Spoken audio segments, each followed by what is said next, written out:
우리 아파트 그 아줌마 안 왔다. 미술하시는. 뭐 학수고대하고 기다린다 하면서. 금단현상, 아니 금단현상까지는 아니고.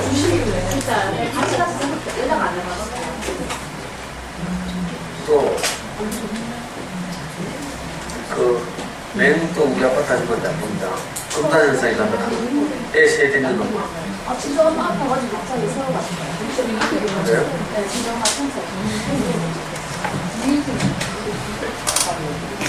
또 서준이 엄마가 본다. 보고 있어. 보고 있어.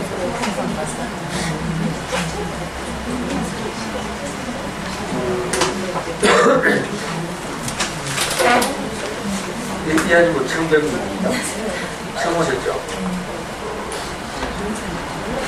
저 따라왔어요. 언제 왔어요? 뺀 것 같긴 한데. 1월 1일부터 작년에 복부 속에 왔어요. 주변에 여기 그래도 우리 혼자 살아요? 남자 살아요? 아니 누구 애기가 몇 안 되네. 저는 이제 2학년 6살. 그렇구나. 좋아하네.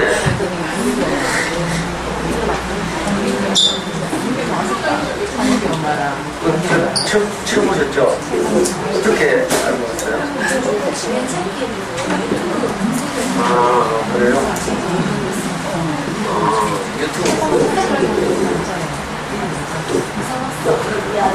유튜브 그럼 잠수는 영어 검색하셨어요?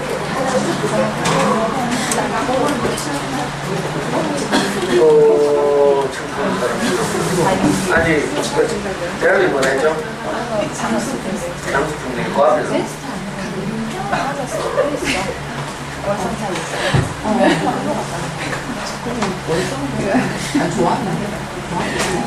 근데 재밌다.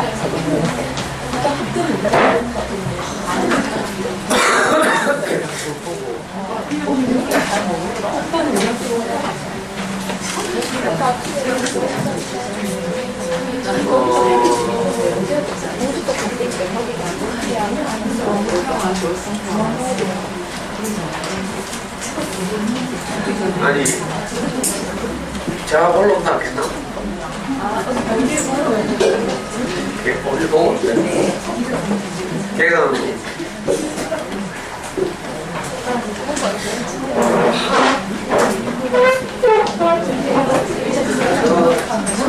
언니 후배인데.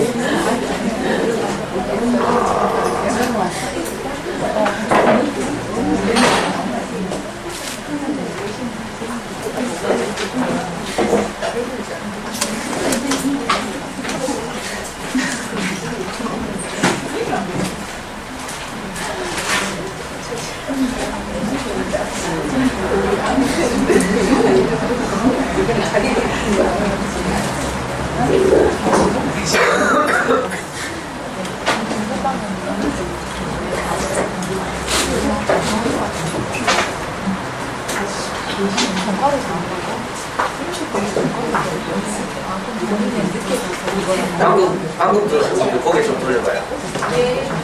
대한민국이 뭐였지? 앞에 대한민국 없어? 응? 묵지요? 애기가 몇 살이었어요? 5살. 큰일 났네.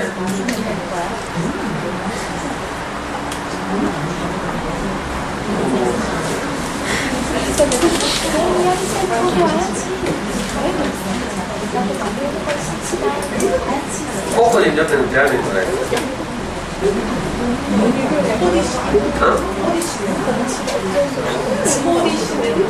우리 카페 안 들어갔죠?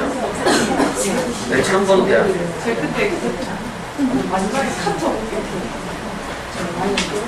맞았다고? 애기가 그러면 7살, 그런 애가 7살. 아니에요? 그러면 둘째가 7살. 셋째가 7살. 그래요? 그 백화번의 집 아니야?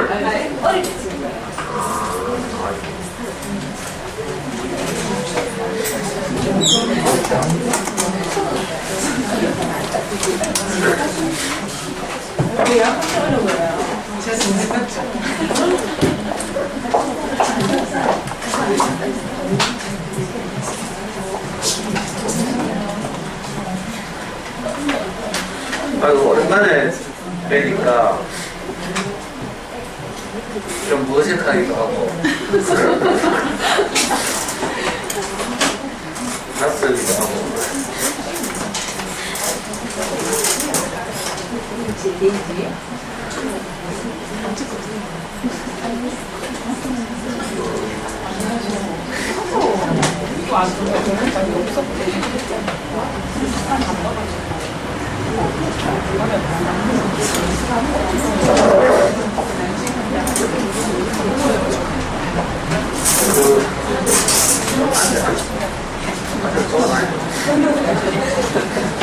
시자 아직 시작하는 말. 오는 분지가 오고 있다고. 오고 있다고? 오고 있는 분들 왜 이래 많아?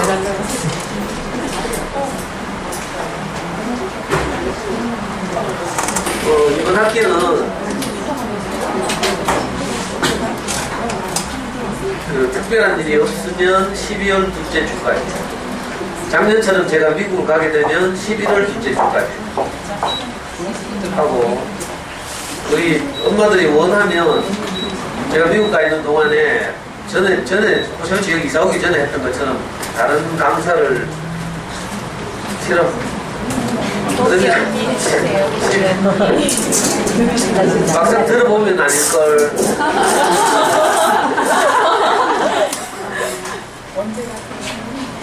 그러면 혹시 이제 제가 그 작년처럼 미국의 샘스 기빙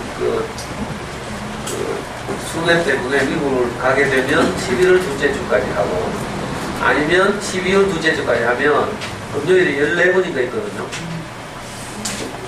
14번 정도 강의에서 1학기 때는 이제 잠수 영어 공부를 중심으로 말씀을 드렸는데, 2학기 때는 뭘로 할까 고민하다가 뭐 했으면 좋겠어요? 누구 주문 있는 사람 한번 말해봐. 작년 1학기 때 수학 공부를 했죠.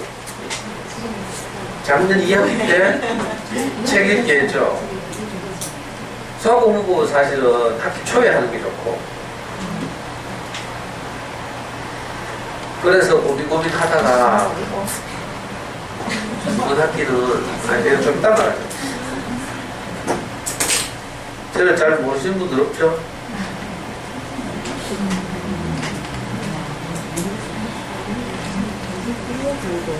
잘 만들었죠? 네.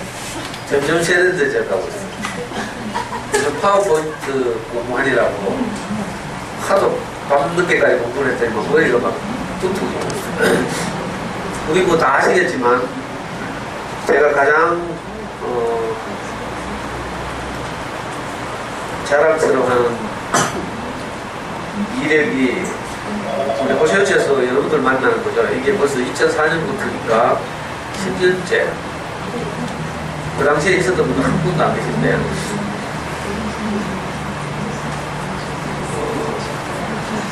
십 년 전에 호시호시에서 저하고 처음 만나서 강의를 들었던 분들이 지금 고3 엄마쯤 돼 있어요. 물론 대학 보내신 분들도 많이 있고. 그런데 우리 아이가 중학교 2학년 때였어요. 우리 제 선생님이 저한테 제안을 하는 바람에 이렇게 엄마들 만나서 우리 아이들을 어떻게 하면 잘 키울까 뭐 이런 이야기로 함께 나누다가 벌써 10년이 흘렀네요. 제 흰머리도 많이 늘었고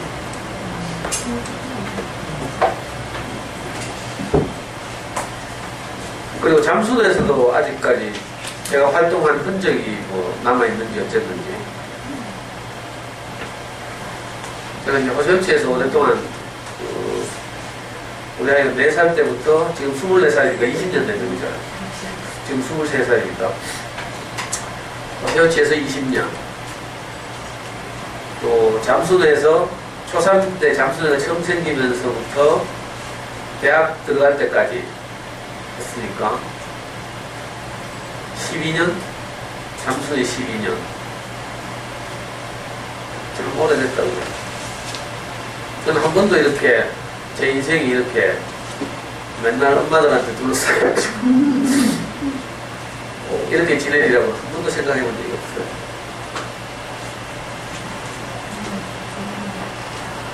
그리고 호시업체에서 이렇게 여러분들 만나다 보니까 이제 그걸 좋게 봐주시는 분들이 있어서 좀 알려지게 되고 그래서 뭐 TV에도 나가고 각종 학교나 단체 이런 데 나가서 강의를 하고 있죠.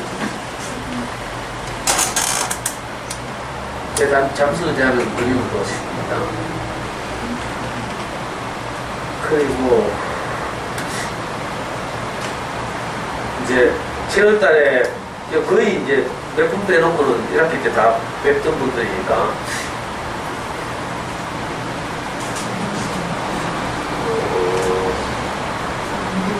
7월 달에 이제 마지막 1학기 강의를 마치고 거의 헤어져서 거의 이제 처음 보는 것 같은데 그동안 어머니들 소식은 제가 카카오 스토리를 통해서 많이 보고 있어요. 우리 젊은 엄마들은 새가 빠지게 돌아다니고 있더만 애들 데리고 뭐 머리 시설도 가고 뭐 워터 뭐 이런 데도 가고 근데 비키니 입고 찍은 사진은 하나도 없더라. 물놀이 한다고 사진을 올리는데 전부 애들 사진만 올리고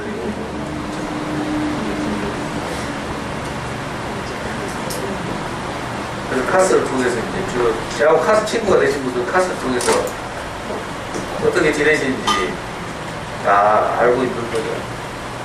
주로 뭐 애들하고 신랑하고 뭐 캠핑 가거나 뭐 체험학습 가거나 돌아다니거나 우리 집에서는 이제 가장 큰 소식이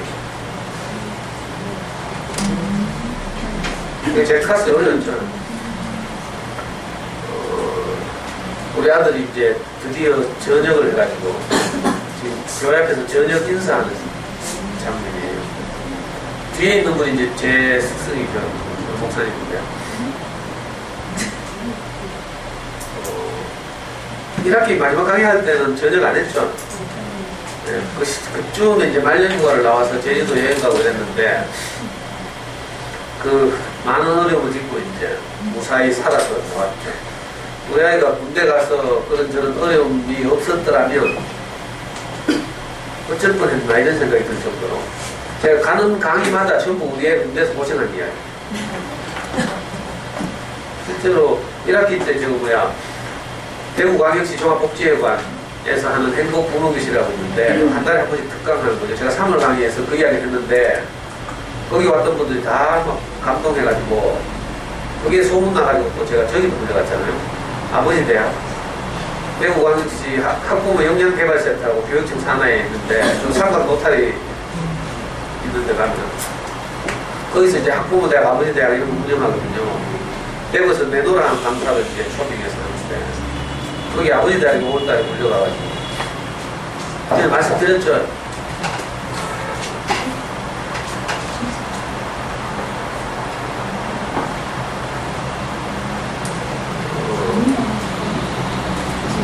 아이가 너무 행복하게 이제 교회 앞에서 인사하는 장면이에요. 우리 이제 아기들 키우는 이제 엄마들에게 꼭 드리고 싶은 말씀이 뭔가 하면 우리가 원치 않지만 인생에서 이런저런 어려움이 올 수 있죠. 근데 그 어려움을 우리는 다 피하려고만 하는데 사실은 우리가 그 통과하는 그 어려움만큼 우리 인생의 그 뭐지 무기 뭐 이런 것들이 훨씬 더 풍성해지는 거죠. 그러니까 제가 해보니까 우리 애가 군대 안 갔을 때도 전 나름 감동적인 강의를 많이 했는데 그때도 뭐 엄마 울고 막 마스카라 다 지워주고 이런 일이 많았고 근데 지금 생각해보니까 야, 이런 일들이 다 우리를 복되게 하는구나. 당장은 원치 않는 괴로움이고 고통이고 이렇지만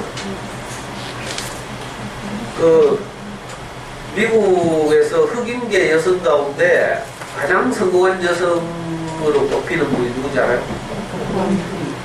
다 안다?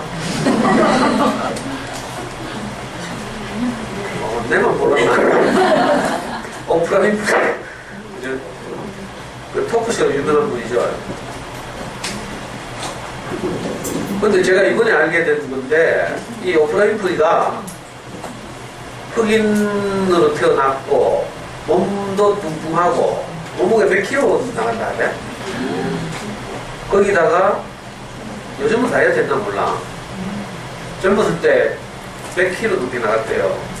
거기다 못생겼고 거기다가 어릴 때 14살 때인가 13살 때가 성폭행을 당했구만.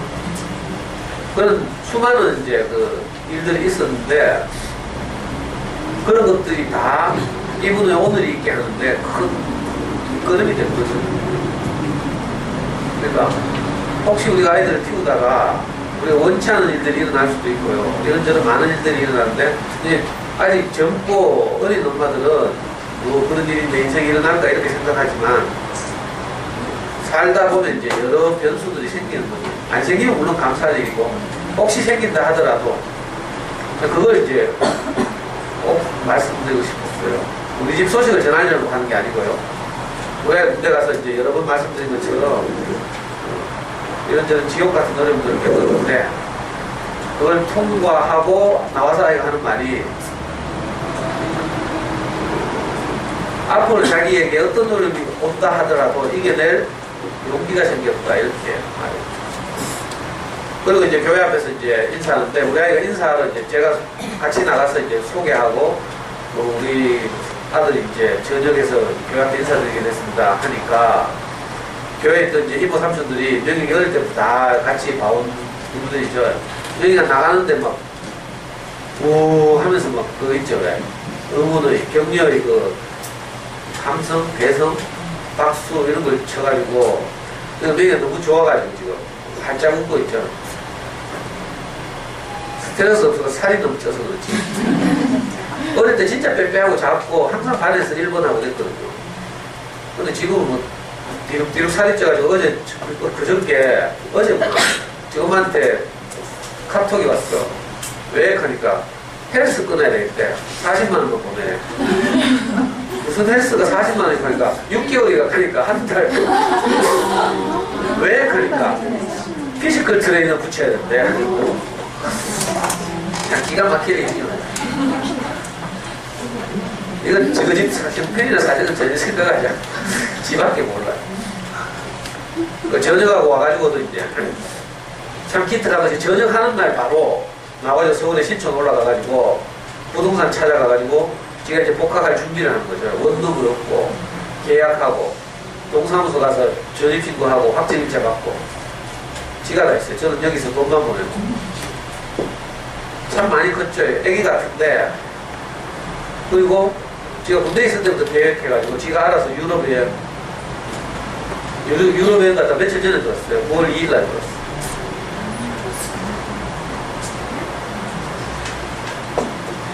이 아프리카 속담에 제가 늘 소개하는 말이 난 서양 속담인 줄 알았더니 아프리카 속담이라고 하네. 한 아이가 자라는 데는 온 마을이 필요하다. 저는 이걸 절감해요. 제가 아이들 최선을 다해서 키우지만 호시호치에서 좋은 어린이책도 많이 읽히고 또 잠순에서 이런저런 교육 정보도 많이 얻고 이래서 아이의 공부에 관한 제가 참 사교육에 도움을 받지 않고 최선을 다해서 도왔지만 그러나 제가 아이를 키워보니까 아이를 행복하게 하는 것은 내가 역부족이더라고요.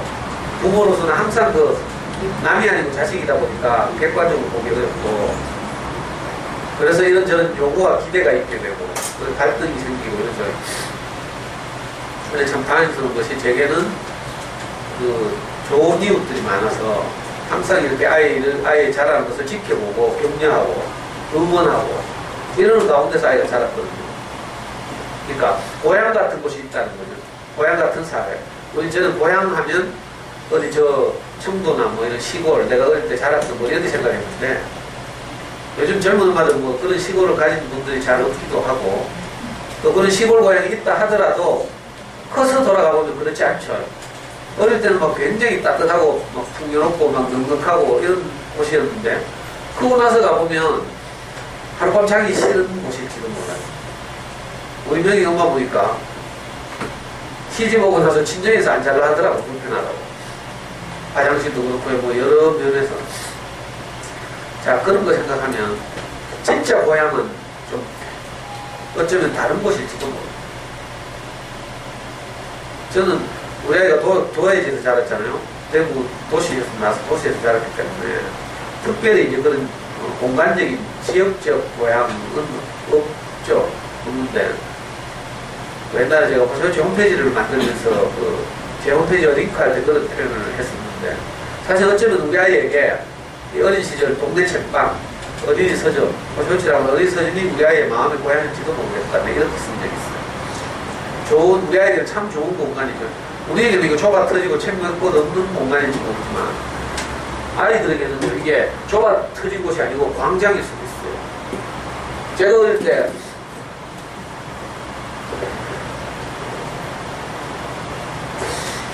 그 자랐던 비산동 달동네가 있는데 아이를 키우면서 이제 아빠 인생 체험하기라는 프로그램을 한다고 제가 비산동에 아이를 데려갔잖아요. 근데 어릴 때 막 동네 꼬마들이 모여서 구슬치기 하고 막 딱지 놀이 하던 그 광장 이라고 기억됐던 곳을 가보니까 완전히 골목이더라. 아유, 근데 깜짝 놀랐어요. 그리고 저는 이제 뭐 하여튼 운이 좋아서 또는 제 표현대로 하면 이제 참 하나님 은혜로 아이를 늘 지지하고 격려하고 응원하는 그런 이제 사회가 있어서 그 사회 안에서 우리가 아이가 항상 지지를 받고 이렇게 자랐죠. 그래서 어쩌면 이렇게 환하게 잘 자랄 수 있었어요. 진짜 순수하게 생겼죠. 뭐 동의를 안 하고 이만하면 순수하지 그러고 우리 애가 그 연대 교회가 친구들 사이에서 별명이 어린 왕자예요. 그 친구들끼리 자기 부모님 집에도 가고 하거든요. 광주에도 가고 대전에도 가고 하거든요. 가면 이제 부모님들이 그렇게 별명 붙인대. 너무 순수해서 나는 교회에서 자라가지고 선악과가 있거든. 옳고 그름 가지고 남을 판단하고 이런 게 없어요. 물론 속으로는 좀 있겠지만 저 뒤에 계신 분이 와될 뻔한 걸 이렇게 살렸잖아요. 우리 아이 4살 정도 마누라 야 버리고 도망갔잖아.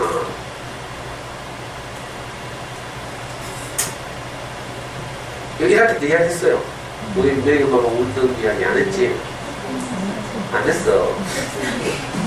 아니, 안 했지? 아니, 전역하고 나서, 전역하면서, 우리가 아이 전역을 생각하니까 너무 감사한 거야. 어느 날 밤에 침대에서 둘이 막 통곡을 하고 죽는 거예요. 내가 뭐 죽은 게 아니고, 우리 와이프가 갑자기 막 울더라고.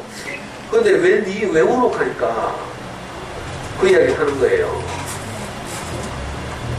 내한테는 그때, 20년 전에, 우리 아이 4살 때, 저를 버린 건 하나도 안 미안하다는 거나 이 한 꼬라지가 있기 때문에. 근데 그때 아이를 버린 것이 우리 와이프와는 늘 마음에 짐인 거예요. 그것이 그때 당시 아이의 트라우마가 돼가지고 그 아이 인생에 어떤 영향을 미치고 있을지 모르잖아요. 그래서 그런지 모르지만 우리 아이는 지금도 혼자 있을 때 온 집안 불을 다 켜. 밤에 잘 때도 뭐 거실 보는 거 다 켜놓다니까. 그때 영향인 것 같기도 하고 이래요. 그래서 우리 명희 엄마가 막 울더라고. 그래가지고 나도 막 같이 막 울면서 그렇게 위로했죠. 아까 그 오프라인플이 이야기한 것처럼 우리 아이에게 그 깊은 상처일 수 있지만 그 상처 때문에 오히려 더 아이가 더 성숙해지고 그 일 때문에 우리가 이렇게 행복하게 살게 된 거예요. 우리 스승도 만나고 인생이 역전되는 계기가 됐으니까 우리가 꼭 뭐 예를 들면 엄마들 중에 혹시 막 헷갈려 해가지고 애 막 발뒤지고 패고 뭐 이럴 수 있잖아요. 그리고 또 소심해가지고 저게 또 내 행태 때문에 상처가 돼가지고 뭐 걱정하고 뭐 이럴 수 있죠. 너무 그 걱정 안 해도 돼. 우리 아이한테는 진짜 큰 상처인데 저는 이상하게 그 담대함이 생기더라고요. 그 왜 대나무가 자라는데 늘 마디가 필요하죠. 그리고 또 자라고 또 마디가 생기고 또 자라고 이런 것처럼 인생은 어쩌면 그렇게 볼볼이 그런 경험이 어떤 또 이렇게 계기가 되고 분기점이 되고 이래서 또 자라고 또 자라고 이럴지 몰라. 나무 보면 겨울과 여름을 교차하면서 검은 부분과 좀 옅은 부분이 이렇게 교차하면서 나무가 나이트가 생기잖아요. 시베리아에서 자란 나무들을 보면 겨울이 길기 때문에 검은 부분이 훨씬 폭이 넓어요. 여름이 짧기 때문에 하얀 부분은 좀 약하죠. 근데 집을 짓는 데는 그런 견고한 나무가 훨씬 더 귀중하게 쓰입니다. 그래서 우리 와이프한테 내가 꼭 안으면서 그렇게 위로를 했어요. 그것 때문에 우리 가족이 이렇게 복되게 살게 됐다. 그리고 아이도 그런 일 때문에 자기 인생이 더 가난해져서 겸손하게 항상 그 은혜를 구하면서 이렇게 살게 될 것이다. 하여튼 전에 거 안에서 그런 에피소드가 있다고요. 그리고 지금 복학해서 학교 잘 다니는지 잘 모르겠어요. 원룸 얻는 이야기 했어요? 안 했죠? 원룸을 얻는데 군대 가기 전에 원룸은 이제 오피스텔을 얻었어요. 신촌 오거리에 가면 이제 뭐 10층짜리 오피스텔이 하나 있는데 방은 코딱지만 한데 거기가 보증금 1,000만원에 월세 45만원인데 거기에 뭐 통신비에 청소비에 뭐 해가지고 한 20만원 좀 부가 비용이 더 드는 거라. 그러니까 응? 서울 물가라니 뭐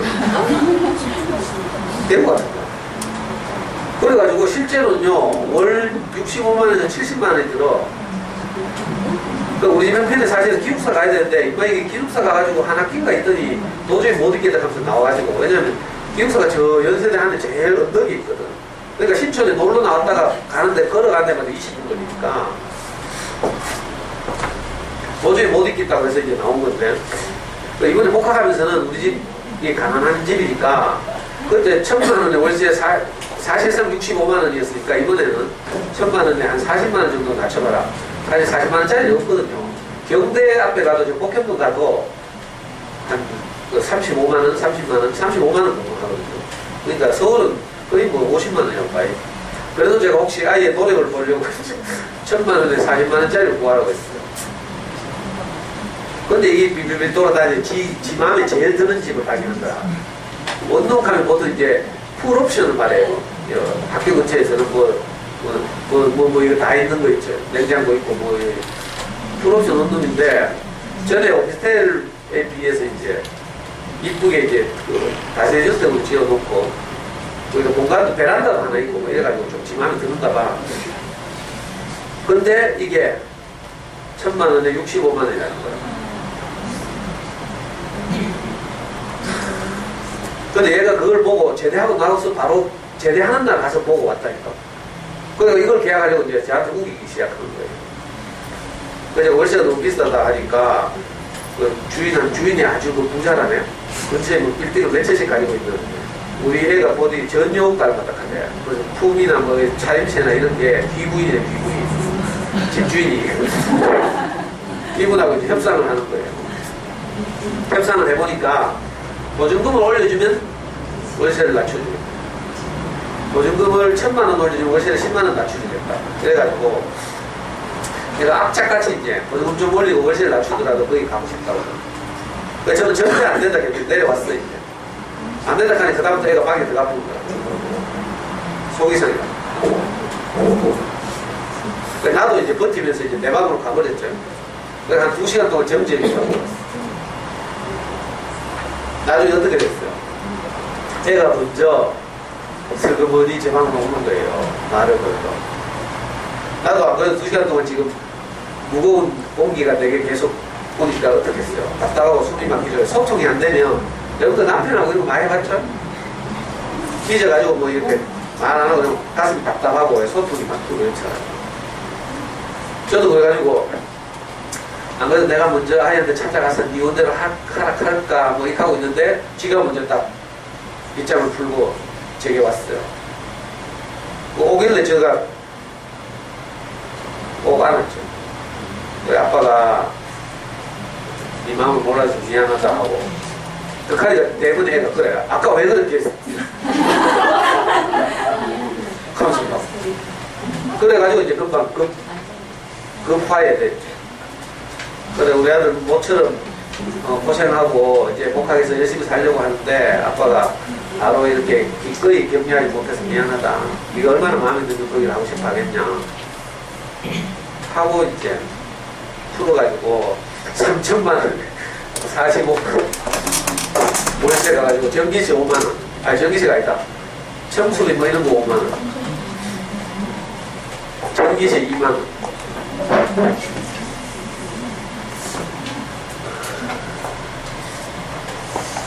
그래서 제가 생각하니까 진짜 기특해요. 지가 막 방을 넣고 야가 얼마 전까지 제자기 전가 뭐라 했잖아요. 자기는 1년 동안 집에서 쉬면서 강아지나 키울 거라 하면서 엄마 아빠를 협박했던 애거든. 워낙 이제 군대에서 고생하니까 푹 쉬고 싶다 이거지. 그래서 집에서 쉬면서 강아지 한 마리 사서 키우겠다 하니까 얼마나 겁나는지. 여기 엄마는 벌써 몇 년 전부터 물을 떨고 있고 어때요. 강아지 사놓으면 물론 지가 키우겠어요? 엄마가 다 해야지. 엄마 학교 가면 내가 해야 되고. 저는 고슴도치 샀을 때 그랬잖아요. 그래서 막 그랬는데 애가 이제 점점 이제 전역하고 나니까 여유가 생겨서 제가 열심히 살겠다 하고. 저는 제가 로스쿨 가라 할 때 절대 안 가다 하는 놈이 이번에는 아빠 로스쿨 갈까 아니면 대학 교수나 해볼까 뭐 이렇게 살고 있어. 많이 이렇게. 전역하고 나서 8월 초에 대만 여행을 3박 4일인가 갔다 왔는데 대만을 갔다 오던 애가 갑자기 자신감이 생겨가지고 이 이야기 꼭 해줘야 되겠네. 대만에서도 레스토랑을 갔는데 그 레스토랑에 할머니하고 손녀하고 둘이 손님으로 와 있대. 대만 사람인데 한국에도 1년 나와 있었다래. 뭐 무슨 어학당 강사로 와 있었다는 할머니인데 영어를 아주 잘하시대. 우리 아이한테 말을 걸었어요. 영어로. 그래가지고 뭐저쩌고 하고 뭐 대만에서 어떤 선물이 제일 유명하고 뭐 이런 이야기 하다가 지가 영어가 막 된 거라 그 할머니하고. 이 잠수를 영어하고 나서 한 번도 애가 제대로 영어를 실험해 본 적이 없어. 지 영어 실력이 어느 정도인지 모른다니까. 그냥 수능 영어 100점 맞은 정도로 했죠 제가. 근데 연세대 비교가 가봐요. 다 외고 출신에 수시로 들어온 애들 수능 안 치고 수능 대충 맞고 수시로 들어온 애들 보면 다 뭐 명도 외고 대원 외고 뭐 이런 애들 쭉 하거든. 그런 애들 외국에 10년씩 살다고 이래가지고 영어 엄청 잘해요 다. 그러나 이제 속에서 이제 지는 영어 못하는 축에 들잖아요. 그래서 이제 자신이 없어 했거든. 근데 이번 대만 갔다 와서 그 할머니하고 대화한 경험이 아이를 공부시켜가지고 아빠 내 영어 잘하더라 그랬어. 저는 가끔 중국이나 괌 이런 데 갔을 때 뭐 짧게 뭐 이렇게 길을 묻거나 뭐 음식을 주문하거나 이런 경우도 있어요.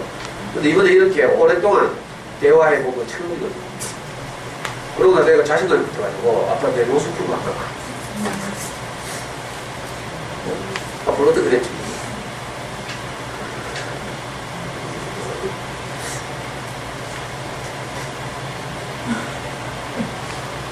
제가 5월달에 학부모대학 여기 학부모 영양강화센터예요. 학부모대학 가서 이제 강의를 했는데 그 강의가 너무 감동적이라고 소문이 났잖아요. 아니 진짜. 근데 이야기했죠? 1학기 때 이야기했죠? 어이씨 왜 비웃어? 그래가지고 이제 학부모 영양강화센터에서 저보고 연수받으러 오라고. 그 그런 강의를 이제 대구 시는 강의 한다는 사람을 불러가지고 시험적으로 학부모대학에 강의를 시켜요. 그리고 바로 평점을 매기죠 거기서. 강의 듣는 사람들한테 쪽지를 나눠줘서 바로 5등급 평점을 매겨요. 엄마들 학교 가면 그거 하죠. 학부모 영양강화 교육 가면. 그 평점이 바로 교육감한 데까지 보고된다니까. 그 평점이 평균 4.0 밑으로는 학교에 못 불려가. 탈락이야 탈락.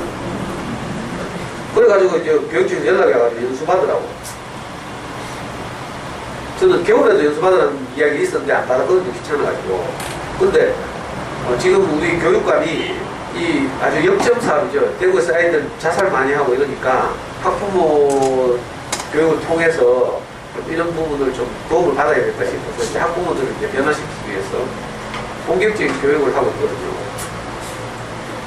그 학교에서 이제 저를 부를 때 옛날에 저를 많이 불렀잖아요. 우리 학교 서셨죠? 감삼초등학교잖아. 감삼초등학교 같은데 얘들 부르고 했단 말이에요. 근데 교육청에서 자꾸 이 교육청 연수를 받은 그래서 인력풀에 등재된 분들을 중심으로 부르라는 거라. 그러니까 선생님들이 저를 부르려고 하니까 교장 눈치를 봐야 되는 말이에요. 그걸 할 수 없이 제가 이번에 가서 8월 말에 2주 동안 연수를 받았어요. 연수를 이제 102명인가? 반을 편성해가 받았는데, 이 우리 반, 수료식 끝나고 지금. 여기 아는 사람 있어요? 애가 월서 초등 다니는 분 없어요? 월서. 아무도 없어? 저 옆에 있는 분 이제 월서 초등 퇴직한 교장선생님. 우리 반에 19명인데, 5분이 퇴직 교장선생님이에요. 나머지는 대부분 대학에서 이제 시간강 사시는 이런 분들, 박사과정, 대학원 박사과정에 있는 분들. 그리고 2분은 이제 대학에서 여자분들인데, 대학에서 이제 유아교육과 교수로 계시다가 퇴직하신 분들, 이런 분들. 제 발 앞에 있는 저 아줌마는 옛날에 지면동에서 제가 강의할 때 제 강의를 들었던 분인데, 지금 대학원에서 이제, 경대대학원에서 박사과정. 그리고 무슨, 누구지? EBS에서 그 유명한 최성애 박사? 감정 코칭. 저 감정 코칭에 뭐 100만 원 가지고 연수 받아가지고 감정 코칭 1급 자격증 받았어요. 이 잘하는 이 아줌마는 청소년 인터넷 중독 상담 뭐 이런 거 전문이고. 하여튼 뭐 이 아줌마는 우리 반 제일 젊은데 이미지 메이킹하고 논자. 우리 이제 연수 받으면서 모의 수업을 했거든요. 이거 마이크로 티칭이라고 하죠. 교육학에서. 이제 10분짜리 수업을 하는 거라 동료들 앞에서. 그리고 동료들이 그걸 이제 교정해주고 비판하고 뭐 이런 거 있어요. 이걸 하는데 난 내가 제일 잘할 줄 알았거든. 근데 이 아줌마가 제일 잘하더라고. 이 아줌마는 완벽해. 여기서 저까지 막 걸어 다니고요. 보통 이렇게 앞에서 걸어 다니기 어렵거든요. 진짜 수십 년 경험이 안 쌓이면 뭐 걸어 다니면서 뭐 이까지 갔다가 뭐 이렇게 허리 구부리 묶고 이게 어렵다. 근데 이 아줌마는 그걸 완벽하게 메이킹하는 거예요. 이지 메이킹. 말투도 서울말이고요. 화장, 의상, PPT 모든 것이 완벽해. 그래가지고 우리 지도 교수하고 우리 동료들이 뭔가 말을 비판을 하거나 뭐 조언을 해야 되잖아요. 조언할 게 없어요. 내가 할 수 있는 유일한 조언이 딱 하나 있었는데 이 말을 하면 저분한테 너무 상처가 돼가지고 못했어. 뭐게요? 제가 진짜 하고 싶었던 말은 만약에 못되게 말한다면 너무나 완벽한데 모든 것이 만들어져 있어서 진정성이 보이지 않습니다. 이렇게 그 말밖에 할 말이 없는 거야. 너무 막 이미지 메이킹 문장이라니까.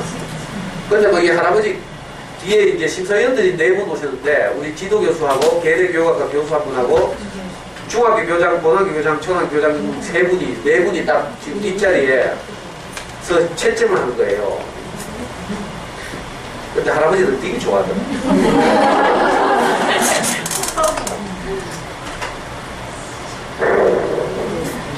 저는 여기 가서 이제 자극도 많이 받고요.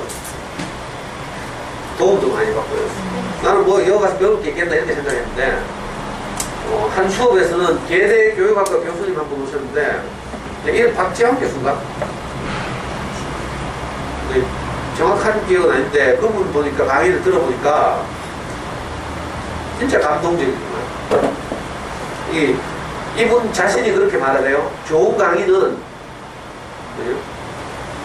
그 말이 아니라 강의하는 사람 자신을 말할 때 자신을 통해서 이 사람은 몸을 통해서 이렇게 말해요. 강의하는 사람의 몸을 통해서 나오는 강의.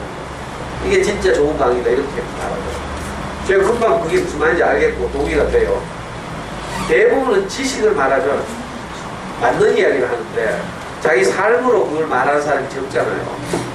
근데 이분은 한 60 정도 되신 분인데 예대 교육과에서 상담 뭐 이런 거 전공하신 분이라서 대구 지역의 그 상담 뭐 이런 거 이제 대가시 때 대학원 제자들도 많고 이렇게 하는데 강의하는데 진짜 자기 강의 내용이 전부 자기 안에서 체화됐어. 그래서 강의 원고나 이런 거하고 상관없이 그 진짜 제가 큰 감동을 받았어요.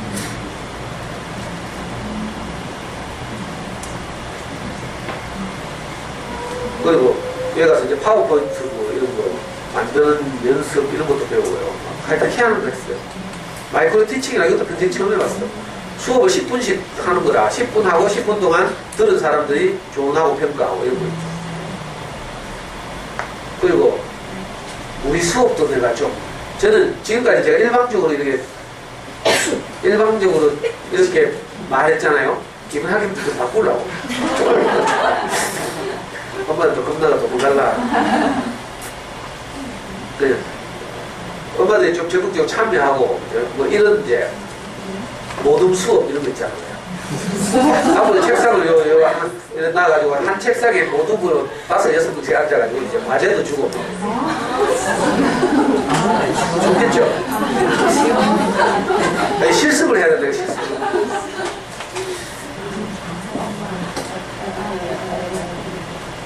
그래가지고 저는 여기 이제 강사마다 담당하는 주제가 있거든. 초등 저학년 할 것인지 초등 고학년 할 것인지 중학생 고등학생 이렇게 분류되어 있어요. 저는 솔직히 강의도 너무나 생각하니까 전부 초등 저학년에 유화돼. 그러니까 내가 초등 저학년 그 초등 저학년 교육청에서 발행하는 교재 있죠. 교재가 25챕터인가 이렇게 책 알아? 그 교재가 있는데 그 중에서 저는 첫 번째 장이 뭐더라? 부모가 면회 자녀를 간다. 이게 제가 맡은 주제예요. 주제도 딱 정해져 있어. 이 주제를 학부모들에게 교육하고 싶으면 그 주제를 맡은 선생님을 부르라고 교육청에서 권유하고 있거든요. 그래서 제가 그게 주제고 서브 주제는 뭔가 하면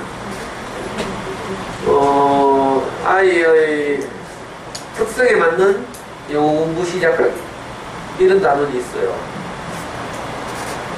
그거 뭐 잠수는 영어 문법 이야기하면 되니까 내가 별로 애를 쓸 게 없어가지고 그 주제를 이제 앞으로 이제 각 학교에서 부를 텐데 이번 학기는 뭐 1학기 때 벌써 다 계획을 짜가지고 자 부르고 이번 학기는 전부 중학교에서 저를 불러요. 그래서 중학교 2군데 갔다 왔어요. 이 그림 뭔지 알아요? 세계에서 가장 비싼 가격에 거래된 그림. 뭐 하는 것 같아요? 그림. 네? 제 선생님 잘하시네요. 카드 놀이 하는 사람. 폴 세잔드라고 들어봤어요? 2,800억에 거래됐대.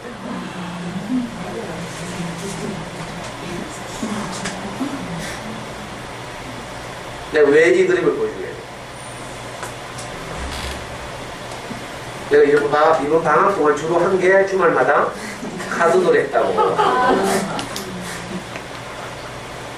이렇게도 가끔 말씀드렸지만 주말마다 우리 겸이네 집에 가서 그 집에 놀러 오는 우리 꼬마들 초등학교 4학년 하나, 초등학교 5학년 하나, 초등학교 6학년 하나 이렇게 와서 저를 학수고대하고 기다리고 있어요. 저하고 놀려고. 그래서 가서 이제 이 아이들하고 이제 카드놀이 하고 뭐 이렇게 노는데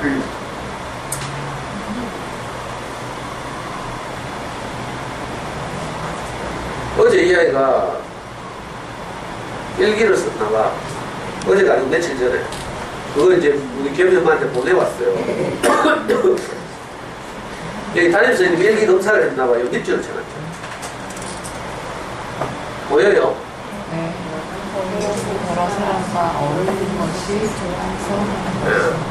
내가 뭐 어른들하고 카드놀이 물론 우리는 뭐 돈 태우고 하거든. 내가 아이들한테 좀 긴장을 불러일으키고 좀 적극적으로 하게 하려고 한판 할 때마다 1,000원씩 태우고 해. 엄마들도 하면 다 태워야 돼. 그 애들하고 하거든. 내가 애들한테 워크를 배웠거든요, 임마들한테. 그래가지고 이제 하는 거라. 근데 같이 하는 지도, 엄마들도 있잖아요. 다 저를 여보 약간 요래 사실을 보고 있잖아요. 좀 우리 애한테 도박 가르치는 거 아닌가. 뭐, 저 애하고 계속 저런 노래를 도태고 해도 되는가. 엄마들 다 이걸 판단하고 있어.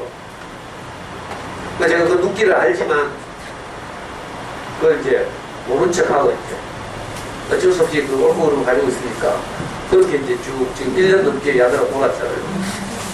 근데 얘가 참 순말 기특해. 얘가 초등학교 4학년짜리 도엽이란 아이인데. 그러니까 처음에 이제 우리 기업이 엄마가 대구맘에 어떤 글을 썼는데 그 글 읽고 마음이 움직여서 이제 상담하고 싶다고 이제 왔죠. 호시원치 강의 들어왔어요. 작년 1학기 때. 그 강의를 듣고 나서 이제 마음이 이제 움직여서 늘 우리한테 오고 이제 우리 교회도 따로 나오고 이런 집인데 이 꼬마가 처음 우리를 만날 때 그렇게 말했다 했죠.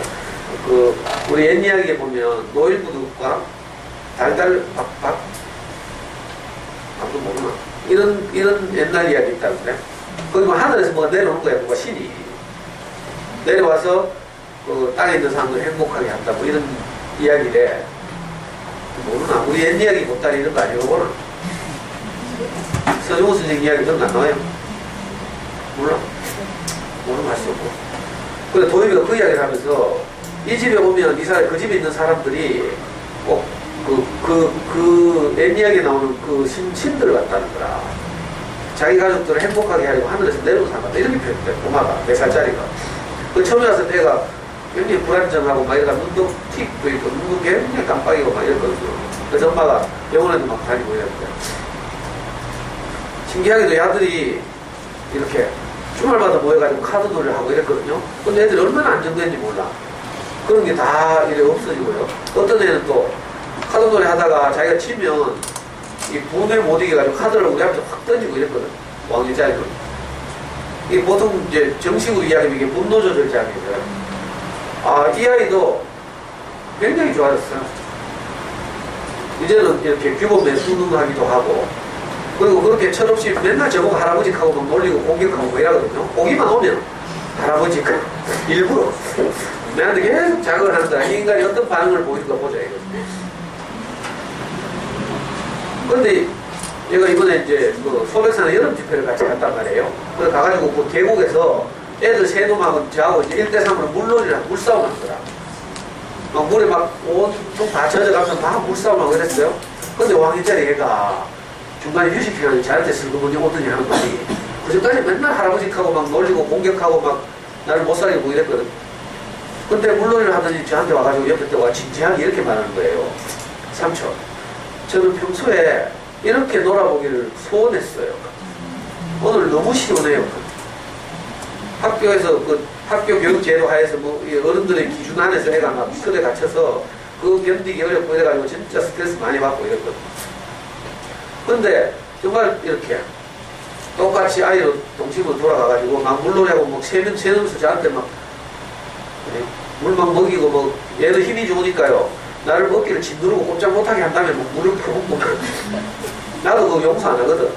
그대로 쫓아다니면서 막 다 내가 아파지고 막 이랬어요. 근데 애가 진지하게 와가지고 하는 말이 오늘 너무 좋아요. 그리고 한마디 더 하는 거랑 삼촌, 사람은 어떤 경우에도 살아야 할 만한 이유가 있겠죠. 5학년짜리가 그 말 듣는데 내가 정신이 번쩍 들더라니까. 이 아이들이 그냥 내게 오는 것이 아니구나.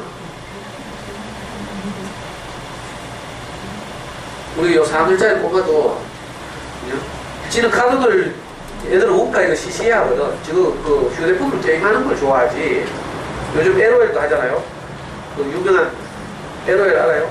리그 오브 레전드라고 스타크래프트를 대체한 지금 지금 준비하고 하잖아요.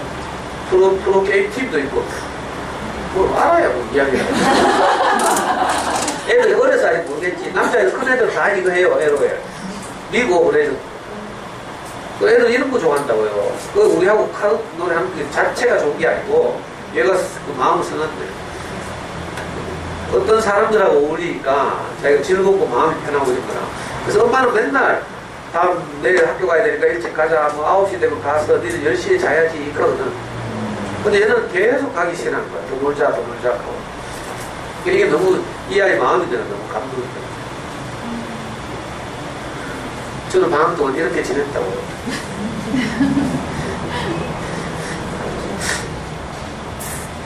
그리고 그 방학 동안 이제 몇 상담을 했는데 이 사례들 중에 혹시 엄마들, 우리 여기 젊은 엄마들이 앞으로 아이를 키우면서 있을지도 모르는 일들에 대해서 도움이 될 것 싶어서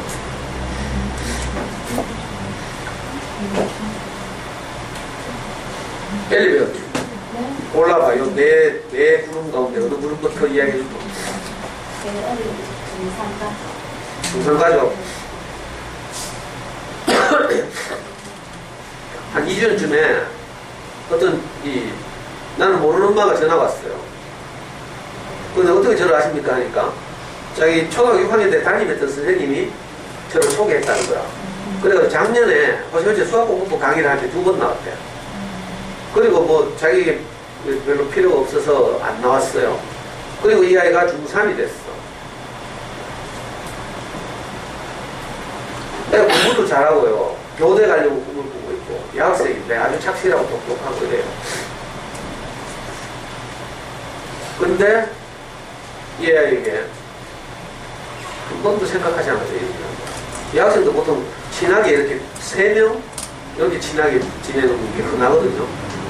근데 이 3명 사이에서 갈등이 생겨가지고 내가 나머지 둘로부터 나돌림을 받아. 애들 이제 카스에 그 비공개 있잖아요. 친구 공개. 카스에 친구 공개는 보통 친구들끼리 카스에 댓글 달고 이랬죠. 요즘 이제 옛날에는 카카오 스토리 단체 채팅을 통해서 막 왕따시키고 막 공격하고 이렇게 하는 것이 그 학교 폭력의 한 유형이 됐는데 요즘은 이제 카스를 통해서 카스의 친구 공개를 통해서 애들이 막 얘를 디스합니다. 디스란 말 알죠? 그래가지고 애가 그게 너무 스트레스가 돼. A형인데 너무 스트레스가 돼가지고 학교를 못 가는 거예요. 친구들한테 해명해도 해명이 또 더 큰 오해를 불러일으키고 이래가지고 그래 어떤 지경까지 이러는가 애가 팔을 못 쓰겠어. 오른팔을 스트레스를 하도 심해가 팔이 마비된 거지. 약간 이렇게 돌아갔어. 저를 만나서 이렇게 식사를 하는데도 왼팔로 쓰고 이거 자꾸 숨기라고 학교를 못 가가지고 그래가지고 이제 집에서 난리가 났죠. 이 엄마가 그래도 좀 이렇게 아무래도 좀 엄마들이 아무래도 지혜로우니까 애 하자는 데는 이제 학교 쉬게 하고 또 아이하고 함께 여행도 갔다 오고요. 그리고 나서 이제 뭐 병원에도 가서 사진 찍어보고 한의원에도 가보고 해도 뭐 물리적 이상은 아무것도 없고요. 그리고 가는 데마다 다 하는 말이 야 이겨내거라 이겨내거라 이렇게 말한다는 거예요. 그러니까 너무 그게 스트레스가 되고 아이는 가는 데마다 이겨내라 하고 아무 이유 없다 하고 아이는 이 상황을 이길 내적 힘이 없고 이러니까 너무 이제 이 집이 놀라고 그래가지고 아빠까지 같이 전차렸어요. 그리고 우리 동네 가면 마마스 있지. 마마스는 내 주로 아지트잖아. 그 마마스 오시라 해가지고 이제 이야기했는데 아빠는 아주 똑똑하고 능력 있는 사업가고요. 아빠는 진짜 내가 봐도 능력이 생겼대. 눈썹도 막 성질도 좀 못되게 생기고 막 절대로 저 같은 사람 만날 스타일이 아니에요. 능력으로. 근데 이제 아빠가 그렇게 말하는데 자기 인생에서 한 번도 이런 일이 일어난 걸 생각하지 않았어. 애 너무 잘 자랐고 공부도 잘하고 뭐 아무 문제 없이 순탄했는데 갑자기 이런 일이 딱 생겨가지고 아유 너무 안타깝더라고요. 그래가지고 제가 아이한테 어떤 이야기를 했죠. 흔히 여학생들 이제 또래 아이들 집단에서 일어나는 일들 제가 여러 번 이제 봐서 좀 아는데 사소한 오해 때문에 애들이 이제 삐지고 이러는 거라. 대표적인 게요. 3명이 친하잖아. 그러니까 하나이가 쉬는 시간에 화장실 갔어. 화장실 가서 나머지 둘이 이제 없으니까 둘이 매점을 가는 거예요. 예를 들면. 그럼 화장실 갔다 오니까 애가 둘이 없는 거라. 보니까 매점 가서 뭐 맛있는 거 사 먹고 와. 그러면 어떻게 해서 기분 나쁘죠? 아, 저것들이 나를 빼놓고 이렇게 생각하고 이제 기분 나빠 얼굴 묻혀가 있는 거라. 그러면 아무 생각 없이 매점 갔다 온 가시나는 둘이는 어떻게 생각하겠어요? 저기 왜 얼굴이 굳어있지? 저기 우리를 싫어하나? 뭐 이렇게 이제 왔다 갔다 하는 거죠, 생각이. 소통이 막히는 거죠. 그래가지고 서먹서먹해지고 뭐 이러면 이제 속상한 애가 카스에다 뭐라고 쓸 거 아니에요. 에이씨, 뭐 직접적으로 말 안 해도 이제 돌려서 이야기할 수도 있고 그렇죠. 또 거기다 또 대고 댓글대고 재수 없다 하고 뭐 이런 식으로. 그러다 보면 이제 완전히 그 절친이 원수가 됩니다. 소통이 어느 날 확 막히죠. 그게 이제 스트레스가 되면 얘는 자기 몸이 감당할 수 없는 스트레스예요. 어떤 아이는 그런 일들을 감당하고 이겨낼 수도 있고 하지만 또 어떤 아이는 이걸 이겨낼 수 없는 거죠. 그 각자의 그 개인적 기질이기도 하고 뭐 이러니까. 그래가지고 내가 진짜 너무 참 속상해가지고 근데 가는 데마다 다 이겨내라고. 제가 1학기 때 말씀드렸죠. 물에 빠졌다는 말은 수용할 능력을 이미 벗어났다는 뜻이라고 했죠. 물에 빠진 사람 보고 야 빨리 나온나 이거 돼야 안 돼요. 물에 빠졌다는 말은 자기 수용 실력보다 이미 그냥 물이 더 자기를 능가한다는 뜻이잖아요. 그러니까 물에 빠진 사람 보고는 헤엄쳐서 나온나 이렇게 빨리 나온나 뭐 이겨내라 이렇게 말하면 안 되는 거죠. 더 속상하게 하는 말이에요. 그게 사실 돕는다고 하는 말이지만 생각 없이 말하니까 만약에 그 스스로 헤엄쳐 나올 수 있으면 그거는 물에 빠졌다 이렇게 말하지 않고 뭐라고 해요? 물놀이 한다 이렇게 말해요. 수영한다 이렇게 말해요. 아니 이미 물에 빠져 있어요. 그 물에 빠져서 무조건 내보고 이겨내라 이렇게 하면 물에서 빨리 나온다 이 말하고 똑같은 거죠. 그래서 몇 시간 동안 이제 아이하고 이야기를 하면서 사실은 이 아이하고 가족도 따로 띄놓고 이야기를 해야 되는데 그렇게 잘 안 하려고 하죠. 그 있는 데서 이제 할 수 없이 이야기하는데 애한테 그런 이야기를 했어요. 그 이제 그 흔히 있는 그 또래 집단과 이야기도 하고 또 니는 지금 이제 이런 일을 통해서 이렇게 힘을 상실했기 때문에 그 아저씨나 아니면 네가 6학년에 담임하던 그 최승우 선생님이나 이런 분들 만나서 네가 좋은 힘이 될 만한 좋은 이야기를 많이 들어서 안에 힘이 생겨야 된다. 그 힘이 니를 이 상황을 이기게 한다. 근데 주변의 사람들이 다 니 보고 무조건 그냥 이겨내라 이렇게 말하니까 네가 얼마나 참 답답하겠노 이런 이야기 했어요. 그러니까 애가 막 붕붕붕붕 우는 거라고. 그리고 아까 매점 다른 이야기를 내가 예로 들어서 아이한테 해주니까 애가 감탄사를 내는 거야. 자기도 막 하면서 이런 거 이제 심리학에서 말하는 인지행동치료죠. 아이가 잘못 알고 있는 어떤 사실, 잘못 인지한 사실에 대해서 그 왜곡을 바로 잡아주는 거라. 그러면 아이 안에서는 내적으로 풀리죠. 예를 들면 아빠에 대해서 자녀들이 오해할 수 있죠. 아빠가 맨날 신경질만 내고 막 우중만 하고 이러니까 우리 아빠는 우리 가족을 싫어하나 봐 이렇게 생각할 수도 있죠. 어떤 아이는 정신적으로 약한 아이는 그렇게 생각하거든요. 자, 이런 아이들한테는 이제 그 아이가 잘못 알고 있는 그 생각을 교정해줘야 그 상황을 이겨내는 겁니다. 그래서 그런 이야기도 하고요. 아까 내가 저 방학 동안 애들하고 카드놀이 한다 했죠. 이걸 보고 뭐라 해요? 심리학에서 작업치료, 놀이치료 뭐 이렇게 말하죠. 그러니까 저는 뭐 심리학적 무슨 뭘 가지고 일부러 하는 건 아니에요. 근데 내가 하고 있는데 심리학자들이 다 이렇게 말해줄 때 저를 지지해 주는 거예요. 그러니까 이 딸내미가 되게 좋아해. 근데 문제는 이제 엄마 아빠가 정말 전형적인 자세로 이 문제를 바라봐야 되는데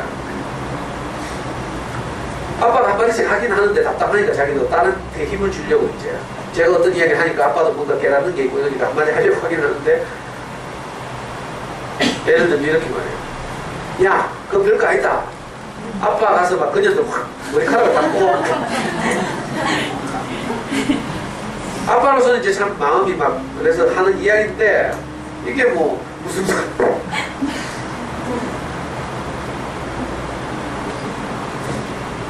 그래가지고 이 부부한테는 이제 부모님들한테는 이제 그렇게 말했어요. 이 아이를 살리기 위해서 무엇이든지 다 한다고 아이에게 말하십시오. 제가 이제 강의 때 늘 이야기하죠. 이런 일들이 있을 때마다 아이가 살 수 있는 길이라면 뭐든지 해야 돼요. 학교를 못 간다는 건 보통 일이 아니잖아요. 애들이 학교를 우습게 여길 것 같지만 사실 그렇지 않거든요. 정말 소중하게 생각해요. 그래서 우리 아이가 네가 정말 행복해지는 길이라면 이 어려움을 벗어날 수만 있다면 엄마 아빠가 뭐든지 하겠다. 그것이 뭐 전학이든 이사든 자퇴든 무엇이 됐든지 네가 하자는 대로 할 테니까 아무 걱정하지 말아라. 이 말을 꼭 자기 마음에서 우러나서 해야 됩니다. 그래야 아이들, 대부분 아이들 학교 안 가겠다고 하는 말을 할 때 많은 경우에 이 반응을, 이런 말을 할 때 부모가 어떤 반응을 보이는지를 보고 싶어 하는 거야. 진짜 학교 안 가겠다는 마음보다 정말 그런 경우도 있지만 많은 경우에는 이런 말을 할 때 부모가 정말 나를 지지해 줄까? 이걸 확인해 보고 싶어 하는 거죠. 근데 엄마들은 먼저 쫄줘요. 우리 아이 오늘 학교 안 가겠다고 하는데 내가 그래 가지 말자고 하면 이게 습관이 돼가지고 나중에는 결국 학교 안 가고 학교를 우습게 여기고 이렇게 생각이 계속 꼬리를 물져요. 엄마들 전부 염려는 이거예요. 지금 뭐 과자 사달라고 하는데 이걸 사주면 소비 습관이 나빠져가지고 나중에는 돈을 붕덩붕덩 쓰고 이게 전부 생각이죠. 생각. 우리가 과자 사달라고 하는데 과자 덥석덥석 사주는 그것만 있는 게 아니잖아요. 항상 아이에 관심을 가지고 엄마들 이렇게 학부 구경도 가고 또 이렇게 엄마들도 변화하려고 강의도 듣고 뭐 이렇게 하죠. 여러 가지 또 다양한 관심도 가지고 이렇게 하니까 그런 것들이 총체적으로 아이한테 영향을 미친다. 과자 사달라고 하는데 그거 사줬다고 뭐 대부분 애가 뭐 과소비 성향이 된다. 그러면 내 생각이 사람 잡는다. 그 대부분 엄마들 이게 두려워가지고 염려가 생긴 거야. 그래서 그래 못하는 거야. 근데 딱 해보면요. 그래 정말 힘들구나 니가. 정말 가기 싫으면 그래 집에서 오늘 쉬자 이렇게 해봐요. 그렇게 하면 애가 안심이 되거든. 아, 내가 정말 힘들할 경우 우리 엄마가 나를 내 편을 드는구나. 안심이 되거든요. 그러면 어떻게 해요? 아니야 오늘 내가 가서 견뎌볼게. 이렇게 해요.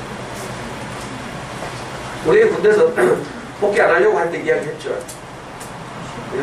제가 막 눈물로 호소를 하고 설득을 하고 이럴 때는 나 안 돼. 탈영할 거야 하고 내일 복귀 안 할 거야 이렇게 했다고. 근데 듣다 안 돼가지고 정말 그럴 수도 있겠다 싶기도 하고 그래서 내가 아이 마음을 얻고 싶어서 그래 탈영하자 그러니까 정한정은 미상치께서 미국 보내줄게. 미국에 우리 교회 삼촌들 많잖아. 이렇게 말거든. 그리고 만약에 오늘 네가 복귀를 안 한다고 해도 부대에서 자기 부대에서 탈영병이 하나 생기면 그 지휘관들 어떻게 돼요? 그걸 때리죠. 그러니까 지휘관들 어떻게 해요? 그걸 뭐 국방부에 탈영 보고하고 이렇게 안 하고 미리 간부들 보내가지고 설득을 한다니까. 네가 왜 안 들어올라 가는데 해가지고. 그때 이제 아빠가 협상할게. 너 이렇게 말거든. 분명히 그런 절차를 밟는단 말이에요. 절차를 밟을 때 그러면 이제 우리 아이가 왜 힘들어 하는지 배에 가면 또 고참들이 부탁할 수도 있고 이러니까 안전한 곳으로 보내달라 했는데 이제 좀 안전대로 타는데 왜 또 배로 보내냐 이렇게 내가 협상하려고 우리 애한테 그런 말도 하고 이러니까 그래 우리 타임하자 했어. 근데 막상 복귀할 날 되니까 10시에 일어나야 복귀가 되거든. 9시 50분쯤 되니까 우리 아이 방에서 에휴 하면서 막 한숨을 쉬는 거예요. 이 말은 자기가 복귀하겠다는 뜻이야. 아빠 빨리 오라는 뜻이에요. 그래서 내가 들어가가지고 애 또 막 다리 주물러 주고 막 이러다 안아주고 아빠가 어떤 노력에서 니하고 함께 하고 니가 그래도 용기를 내니까 용기 들어가다 하고 그래가지고 차에 태워서 서해 바닷가까지 갔잖아요. 그 바닷가에 가서 마지막으로 그 말 했다 했죠. 인생은 내게 오는 잔을 맞는 것이다.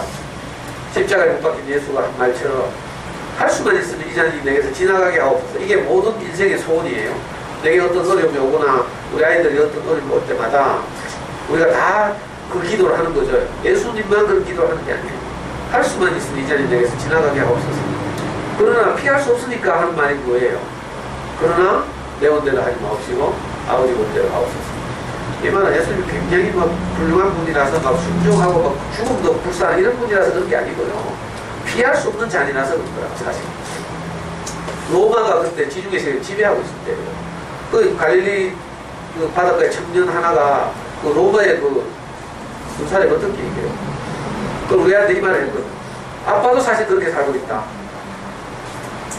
내게 오는 자를 받고 내게 오는 그 잔 안에서, 환경 안에서 내가 그래도 살 것을 추수하고 긍정적인 것을 찾아서 이렇게 살아야 한다. 이렇게 마지막으로 내가 울면서 말하니까 우리 아이가 거기 화답했다 했죠. 그래 아빠, 내가 준비하겠나. 그렇게 해서 그 어려움을 이겨나갔어요. 그 이 아이의 경우도 그렇죠. 정말 부모가 전폭적으로 지지하고 무엇이든지 하려고 하면 아이가 힘이 생겨요. 자기가 도저히 안 되면 또 존업하면 되고, 인생에서 지금 현재 친구가 네 영원한 친구는 아닐 수 있다. 제가 그 말했어요. 내가 네 친구가 돼줄게. 그리고 우리 교회 가면 겸이라는 애도 있고 중상 정말 좋은 친구들 많이 있다. 이렇게 봐요. 애는 정말 좋아해요. 네가 자주 왔으면 좋겠다. 아저씨 같은 사람 자주 만나고. 그러니까 이제 아빠가 제가 꼭 교회 가서 찾아뵙겠습니다. 이 아이한테 좋은 말을 들려줘야 됩니다. 그게 부담이 되면 저나 최성령 선생님을 만나서라도 이 아이가 우리말로 하면 이제 생명의 공급이죠. 긍정적인 것을 계속 아이한테 주입해서, 그 아이들이 병들면 예를 들면 장염 걸렸다. 그래서 밥을 도저히 못 먹어서 힘이 없다. 이럴 때 어떻게 해요? 응? 링거 맞아야 되죠. 링거를 통해서라도 일단 힘이 생겨야 되니까 밥 계속 굶고 있을 수 있잖아요. 그런 것처럼 아이에게 좋은, 아이를 살리는 말을 이제 우리가 해서 그 마음을 전해서 아이에게 힘이 생기게 하고, 그게 정 안 될 경우에는 진짜 뭐 이사를 간다, 전화를 한다, 이런 조치를 취해서라도 아이를 살리고 가요. 그렇게 해서 갔는데 이제 찾아올지 안 올지 모르겠어요. 아이는 정말 좋아하더라고요. 울고 웃고 하면서 내가 기특하기도 하고 똑똑하기도 하고. 이런 일이 생기기 전에 엄마는 열심히 들어주시라고. 어떤 경우에 아이들한테 우리가 뭘 공급해야죠. 일상적으로 공급해서 아이의 그 정신적인 힘이 좀 건강해지면 참 좋고, 그래? 일상적으로 연습해야 돼, 연습. 그렇게 생각하면 여기 꾸준히 나오신 분들은 참 지혜로운 분들이에요.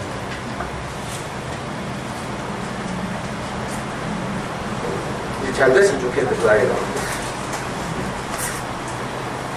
또 누구 이야기 할까? 애들이 그 다음 누구 이야기?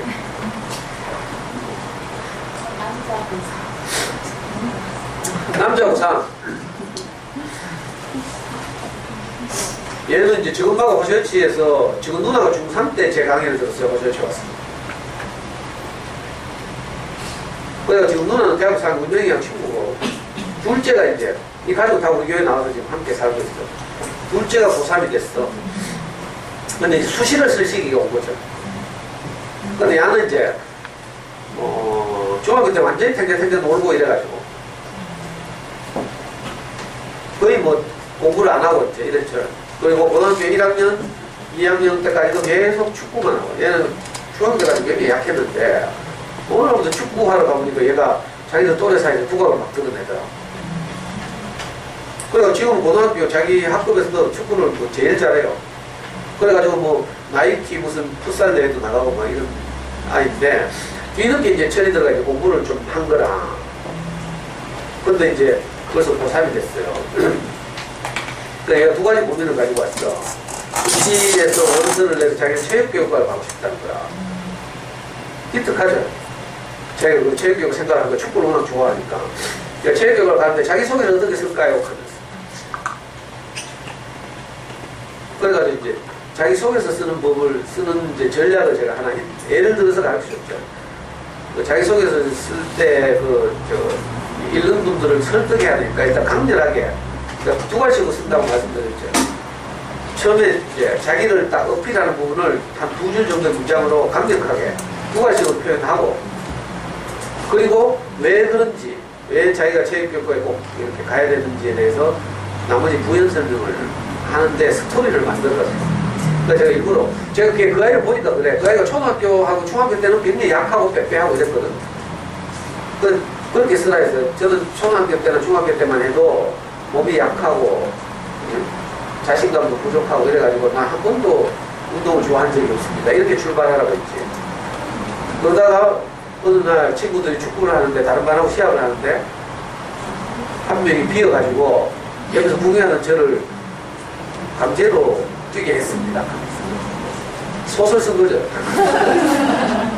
그래가지고 거기 하는데 어떤 친구가 제일 잘하는 친구가 저보고 니 좀 하네 하고 음정이 칭찬했는데 그때부터 이상하게 제가 자신감이 생겼습니다. 그 후로 내가 이렇게 고등학교 와서 축구 동아리도 만들고 이래가지고 운동을 좋아하게 됐고 그러다 보니까 저도 체육 선생님이 되어서 그 자기에 대해서 이렇게 자신감 없사고 이렇게 힘들어하는 아이들에게 용기를 주는 그런 선생님이 되고 싶습니다. 이렇게 쓰라 했어. 예를 들면 그 애가 좋아가지고 막 적고 원래 소설을 쓰는 거다 진실을 쓰는 게 아니고 합격하는 게 진실이다. 뭐 그것도 도덕적으로 선해가지고 종교적인 분들은 거짓말하면 안 되잖아요. 하고 막 이제 그리고 또 하나의 고민인데 사실은 더 중요한 고민인데요. 삼촌 사실 자기가 축구를 너무 많이 하다 보니까 공부를 시작한 지 얼마 안 돼가지고 화딱지가 난다는 거야. 그래가지고 막 공부 계획을 세워봤는데 아무리 해도 내가 지금 최소 경대체육교육관 가야 되는데 지금 성적 나오는 거 도저히 안 되겠다 하죠. 하고 자기 자존심도 있고 공부 좀 잘하는 애들이 자기를 무시하는 것 같기도 하고 이래가지고 이왕이면 서울에 있는 좋은 대학의 체육교육과를 가고 싶대. 근데 지금 성적이 안 나오고 자기가 너무 축구만 해가지고 그래서 지금 재수를 계획하고 있다. 여기에 대해서 삼촌 어떻게 생각하십니까? 자기 재수 공부 계획을 딱 고3이 아주 잘 짰어요. 정말 공부 계획 잘 짰더라고. 근데 사실은 고3 아이들이 다 이렇게 생각합니다. 야만 축구를 많이 했기 때문에 공부 기간이 짧아서 아쉽다 이렇게 생각하는 게 아니고 성실히 해온 애들도 다 이렇게 생각합니다. 우리 애도 고3 때 그렇게 했거든. 아빠 내 재수할까 미리 이제 스트레스 받고 두렵고 이러니까. 그리고 전문가들도 이야기하지만 설령 재수를 한다 하더라도 어떻게 해요? 정상적으로 최선을 다해서 고3을 치르고 원서도 내보고 떨어져 보고 이런 경험이 쌓여야 돼요. 원래 수능에서 1교시 언어 영역, 요즘 국어라고 하죠. 2교시 수의 영역, 수학이라고 하죠. 점심 먹거나 3교시의 외국어, 영어죠. 4교시의 사회 탐구 영역, 5교시의 제2 외국어 영역, 그리고 입시에서 6교시가 있어요. 6교시. 뭔지 알아요? 6교시는 원서 영역이라고 불러요. 원서지를 어떻게 하는가. 성적만 꼭 잘한다고 되는 게 아니고 원서지를 잘해야 되거든. 원서지를 잘하려면 경험이 있어야 돼. 그러니까 고3 때 설령 입시에 실패한다 하더라도 최선을 다해서 성적을 얻고 원서 영역에 도전해보고 이런 과정을 거쳐야 그 노하우 사이에 재수할 때 성공할 수 있는 거예요. 그런 조언을 했어요. 그러니까 지금 재수할 생각하지 말고 보통 재수하려고 하는 애들은요 수능 친 다음 날부터 재수하려고 했어. 그래가 막 머리 깎기도 하고 막 어디 뭐 기숙하고 이렇게 가기도 하고 이래. 그건요 몇 달 안 돼 한 다음 2월달쯤 되면 힘 다 빠지죠. 그렇게 하면 절대로 안 되고 입시 과정을 다 거치고 2월 15일쯤 되면 이제 입시 종합 학원들이 그 모집하거든요. 공식적으로. 그때 가야 되지. 2월 중순에. 재수도 안 하면 좋지만 그래서 겨우 이제 진전시켜가지고 지금처럼 최선을 다해서 이렇게 공부하면 조금씩 조금 성적이 올라서 수능 때는 의외의 결과가 나올지 모른다. 극한이 내가 좋아가지고 돌아가는 게 기분이 좋으니까 어떤 외국인이 길을 물었대 제한테. 나중에 페이스북에서 본 이야기인데 길을 물었는데 영어가 딸리니까 아예 이 외국인하고 같이 버스를 타고 외국인 뭐 찾는 지하철역까지 자기가 가지고 거기서 외국인하고 빠이빠이 하고 그래 집에 돌아왔다. 뭐 이건 재수 이야기 뭐 이런 건 뭐 애들이 너무 어리니까. 그 다음에 이의 이야기로 여자부터. 얘는 이제 항공사 승무원이 되는 게 꿈이에요. 근데 어릴 때는 엄마가 너무 막 이렇게 밀어붙이면서 공부를 시켜가지고 막 어릴 때는 굉장히 그 동네에서 총만 받았는데 그 이제 한계가 있잖아요. 시간이 흐르고 중학생 고등학교 되면서 이제 점점 이제 공부는 어려워졌죠. 나 공부 되게 못하는 줄 알았는데 되게 못하는 아이고 아주 중간중간 하더라고. 그 성적표를 가지고 왔는데 보니까 승무원이 되려면 이제 나는 영문과를 가야 되는 거다 제 생각에.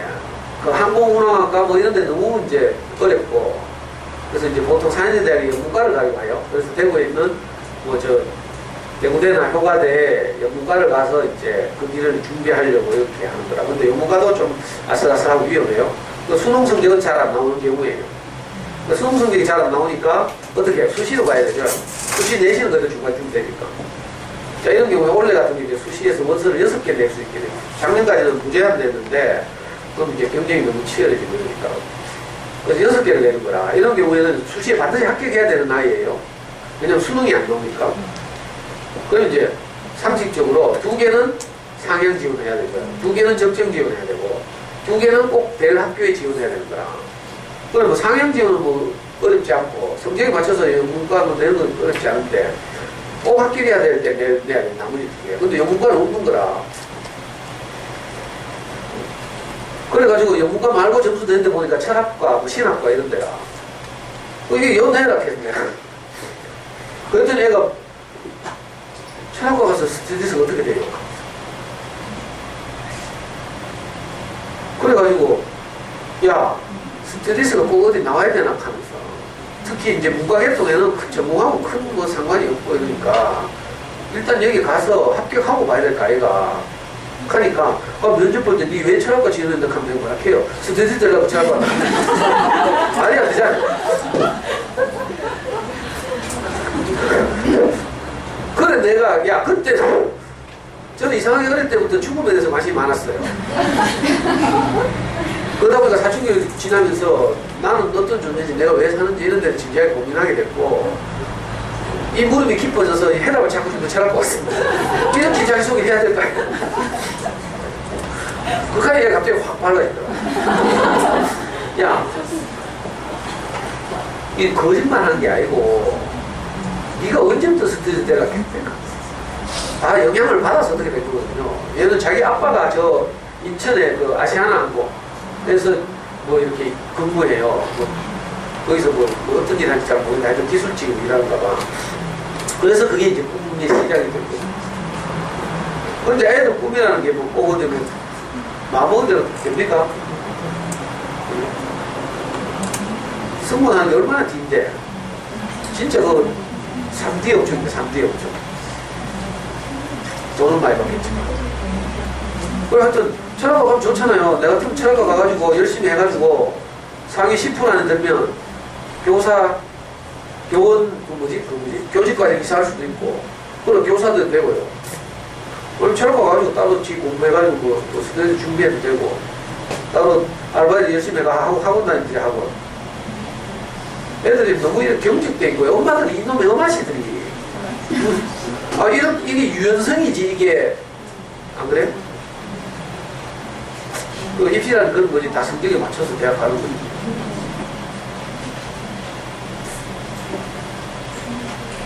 극한이 애가 확 밝아져가지고 처음에는 막 성적으로 발대가 없다고 못 웃기만 다른 이야기 하니까 애가 굉장히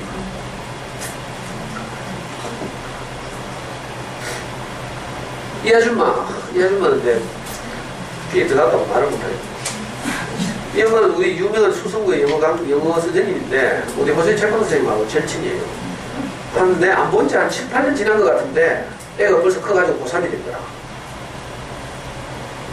그래가지고 이제 수시 원서를 해야 되는데 이 엄마는 뭐 아무것도 모르대 보니까 그래가지고 막 논술 학원 다니는데 논술 선생님 논술 게이지도 봤는데 논술 선생님이 수시에 뭐 이렇게 원서를 내가 몇 대학을 적어줬어. 그래가지고 그 대학 입시 요강 가지고 애 성적표 들고 그 피저를 찾았어요. 용진이가 7년 만에 처음으로 전화 와요. 되게 답답한가 봐. 그래가지고 또 마마스에서 만나가지고 내가 차가 없으니까 우리 와이프 퇴근하기 전에 내가 차가 없잖아. 그러니까 자기들이 차 타고 와야지 마마스까지. 그래 뭐 수시 원서를 잔뜩 내겠다고 막 들고 와가지고요. 아니 뭐 이상한 처음 무슨 서울과학대학 이런 데 원서를 내겠다더라. 서울과학대학 이름 들어봤어요. 근데 평생 처음 듣는 대학이라. 그래 물어보니까 서울산업대학이 이제 서울과학대학이 되었다더라. 그러니까 대구로 말하면 대구과학대학이죠 저기. 산업대학 저 아양교 가는 길이 있었거든요. 그거부터 시작해서 연세대까지 스펙트럼을 그렇게 갖고 와서 원서를 내겠다고. 아유, 근데 답답이가 속참을 난다. 그러니까 애 내신 등급이 몇 등급인가 보니까 3.4등급. 근데 수능 등급은 내신 등급보다 훨씬 좋은 거예요. 애가 똑똑한가 봐. 근데 이제 이런저런 이제 어려운 과정 환경, 뭐 사춘기 때 그런 과정 환경적인 뭐 이런 게 있었는데, 그것 때문에 이제 내신 이런 거 대충 하고 뭐 이렇게 지내서 그렇지, 재능이 있어. 그러니까 수능 모의고사 등급 이제 성적표 제안을 쫙 다 보내왔어요. 5일 3월 교육청 모의고사부터 시작해서, 어저께 아래 수요일 날 친 9월 교육과정 평가 모의고사까지. 딱 보니까 내신 성적보다 훨씬 더 좋아. 한 1.5등급에서 2등급 정도 좋아요. 자, 이런 경우에 원서를 어떻게 내야 돼요? 이런 애들은 수시로 갈 수 있는 대학보다 정시로 갈 수 있는 대학이 훨씬 높죠. 수시는 어떻게 해야 돼요? 포기해야 되지. 근데 여기 뭣도 모르고 논술 선생님들 하는데 수시 원서 작성 두고 와서 고민하고 있는 거야. 득보잡대학부터 뭐, 성문관대, 한양대 뭐 여러 가지 뭐. 그래가지고 겨우 이제 엄마한테 이런저런 이야기를 하니까 엄마가 이제 알아듣지만 그래가지고 딸내미한테 그러니까 외국 수시 다 포기했어. 나중에 정시에서 좋은 대학 못 가가지고 내가 원망 들었어. 근데 이게 합리적이죠. 정시가 훨씬 더 좋은 대학을 갈 수 있어. 엄마는 이제 애 공부 되게 못한다고 생각하는 거야. 아무도 모르겠어. 영어가 3등급 나왔어. 고3 올라와서 모의고사에서. 엄마가 영어 쌤인데. 그 3등급 나오니까 굉장히 못한다 이렇게 생각하는 거예요. 언어는 1, 2등급 나오는데 수학도 그렇고.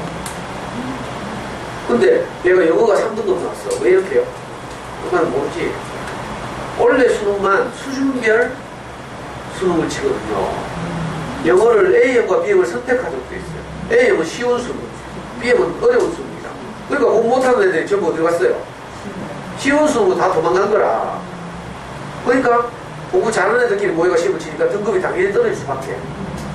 그래도 내 위에 잘하는 놈 숫자는 어떻게 해요? 변해요, 안 변해요? 똑같지. 엄마는 이걸 뭐라 성적표를 보고도 그걸 읽어낼 수가 없어요. 그러니까 공부 못하는 애들 다 도망가가지고 A형 가 있고 B형에 잘하는 애들끼리 붙으니까 영어를 뭐 90몇 점 받고도 3등급 나오거든요. 그렇지만 내보다 잘하는 애들 성적 상위 분포 잘하는 숫자랑 똑같아요. 그렇게 읽어내면 이제 알고 보기에 공부 굉장히 잘하는 애들. 역시 이제 수학도 1등 거고.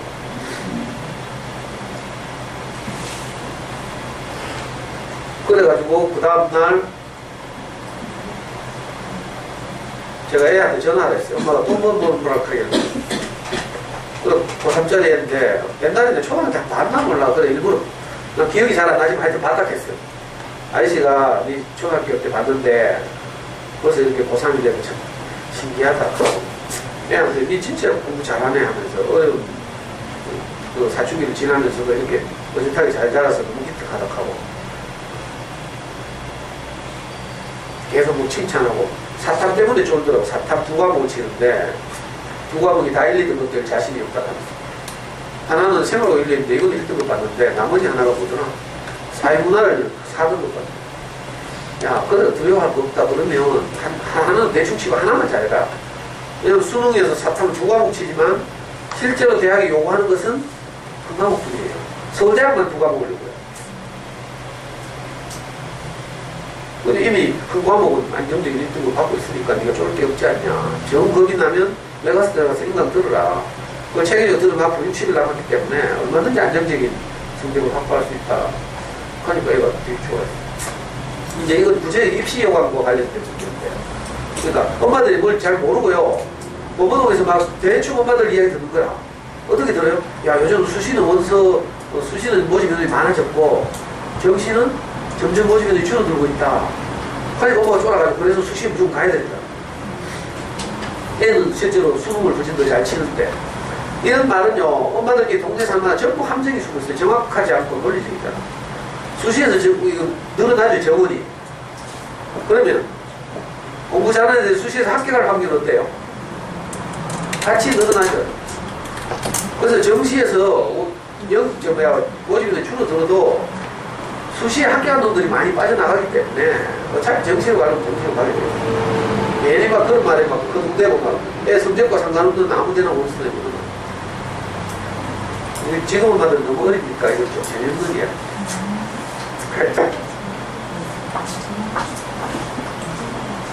엄마도 이제 뭐, 원래 8월 27일 날 교육제도 약간 변화했죠. 이건 정말 꼭 알아두시라고. 혹시 동네 언니들은 엉뚱한 소리 하면 좀. 자, 수준별 수능이 원래 도입됐는데, 이건 원래를 마지막으로 폐지돼요. 왜? 혼란이 너무 많아. 안 그래도 뭐 수능도 이과에 문과에 따로 치는데 거기다가 A형, B형 쳐가지고. 그래서 2011 학년도까지 단계적으로 폐지돼요. 2011 학년도라는 말은 지금 중3이 대학 가는 해, 이 말이에요. 지금 수능을 치는 아이들은 2014학년도 입시를 치르고 있어요. 지금 고3은. 그럼 고2, 고1은 2015, 6학년도까지 입시를 치는 거예요. 지금 중3이 입시를 치는 대로 2017학년도라고 하는데, 이때까지 수준별 수가 없어지죠. 우선 당장 내년부터는 영어 수준별 시험이 없어져요. 수학과 국어는 한 해 더 하고, 영어는 내년부터 당장 그냥 한 것을 하나로 쳐. 그리고 내가 뭐 원래 초도 그렇고 작년에도 여러 번 말씀드렸죠. 학원에서 뭐 니트 대비학하고 막 영어하고 선전하는데 니트는 수능과 연결되지 않는 것이 확정됐어요. 이것도 입시 현장의 혼란을 가중시키기 때문에. 그리고 지금은 약 2만 개의 대학 입학 전형이 있다고 해요.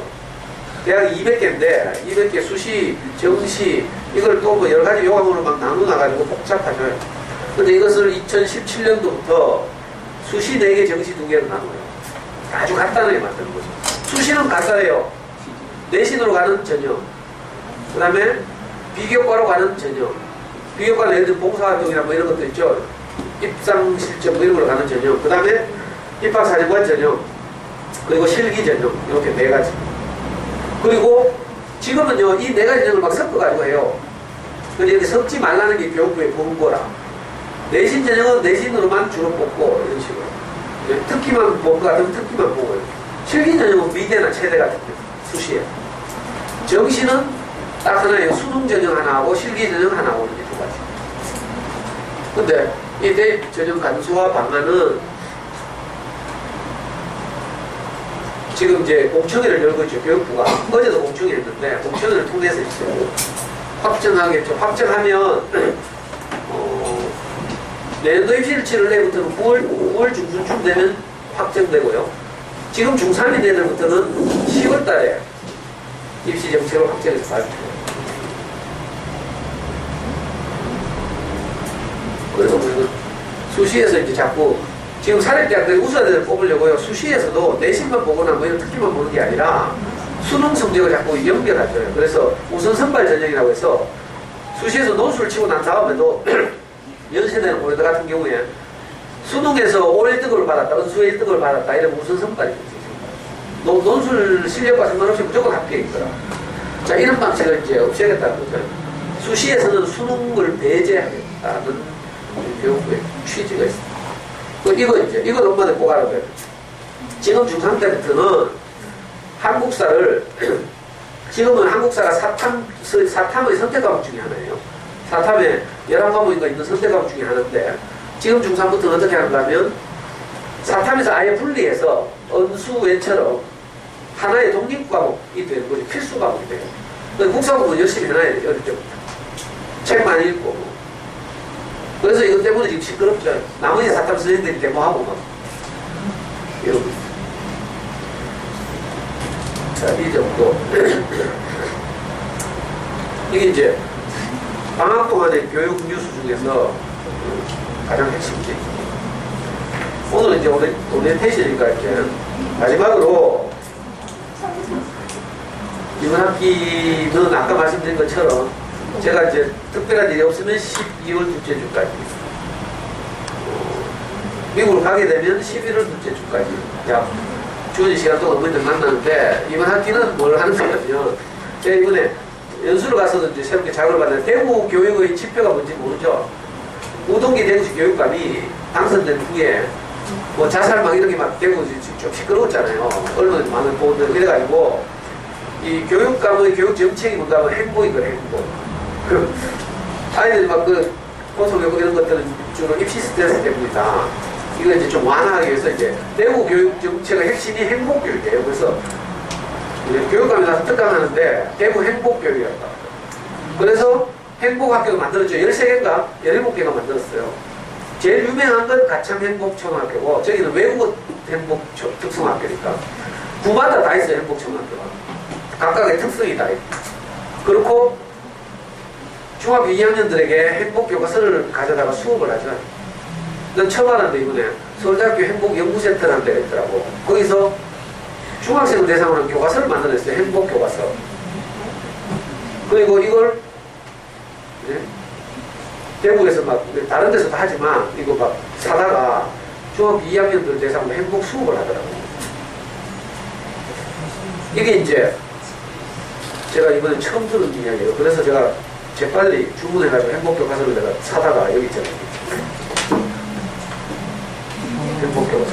주니어 김영사에서 나왔어요. 그래가지고 제가 이거 읽어보고 이렇게 좀 공부 좀 해보니까 이게 이제 최근에 대두되는 심리학의 한 분야예요. 미국에서는 긍정심리학 이렇게 부르죠.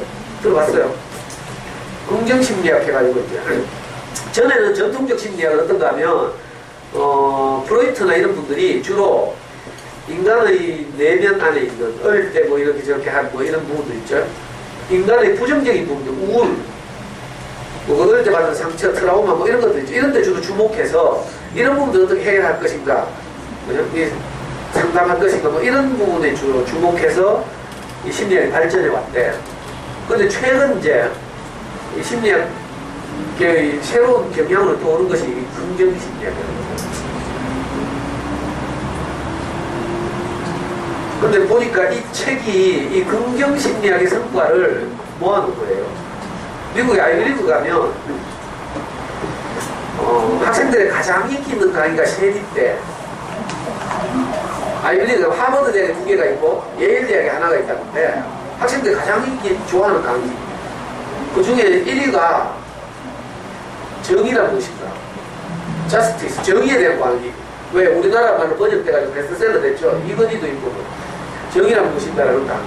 그리고 또 다른 하버드의 강의 하나가 해피니스, 행복에 대한 것. 이게 긍정심리학이죠. 그리고 하나는 예일 대학에서 강의하고 있는 죽음에 대한 강의. 이런 거예요. 이게 제일 인기 있는 강의예요. 넓은 범위 인문학이라고 해요. 그래가지고 지금 서울시 교육감 하시는 문영민 교육감이 서울대학교 사범대학 교수죠. 교육학과 교수예요. 이분이 긍정심리학의 최고봉이란데요. 그리고 이분의 제자, 서울대학교 심리학, 이제 행복연구센터 소장하시는 분이 서울대학교 사범대학 교육학과의 교수예요. 최인철 교수가. 그러니까 이런 분들을 중심으로 만든 책이에요. 문영민 교수, 최인철 교수 이런 분들 만들고, 그리고 박사급 연구원들이 이렇게 실험하고 그래가지고 지금 전국에 있는 중학생들 대상, 중학교 교사들 대상으로 연수도 하더라고요. 행복 수업에 관한 연수.